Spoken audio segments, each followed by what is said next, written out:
பர்சன்டேஜில் அடுத்த சம் பார்க்கலாம். இந்த சமம் ப்ரீவியஸாக எஸ்எஸ் எக்ஸாம் கேட்டிருக்காங்க. மோகன் அப்படிங்கிறவர் ஒரு டேபிள் 18% லாபத்துக்கு 2832 ரூபாய்க்கு விற்கிறாருன்னா அந்த பொருளுடைய அடக்க விலை, அந்த பொருளுடைய காஸ்ட் பிரைஸ் என்னன்னு கேட்குறாங்க. ஸோ இந்த மாதிரி சம் கேட்டாலும் எப்படி குயிக்காக நம்ம சால்வ் பண்ணலாம் பார்க்கலாம். கொஸ்டின்ல மோகன் என்பவர் ஒரு டேபிள் 18% லாபத்துக்கு, அதாவது 2832 ரூபாய் விற்கிறாரு. அப்போ அந்த பொருளுடைய காஸ்ட் பிரைஸ், அடக்க விலை என்னன்னு கேட்குறாங்க. ஸோ இந்த மாடல் சம் கேட்டாங்களா, கொடுத்துருக்கிற பர்சன்டேஜ் எடுங்க 18%. 18% எப்படி எழுதுவோம், 18 வகுத்தல் சதவீதத்துக்கு 100.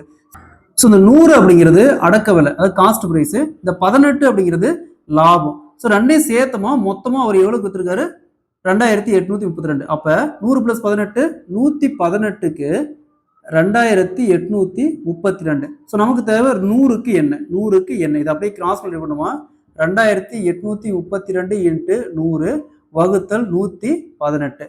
ஸோ அந்த 2832 118ஆல கேன்சல் பண்ணா 24 வரும். இங்க ஒரு 2 0. ஸோ அப்போ அந்த பொருளுடைய அடக்க விலை பார்த்தோம்னா 2400 ரூபா. அதுல இருந்து 18% வச்சு 2832 ரூபாய்க்கு வித்துருக்காரு. Option D is the correct answer.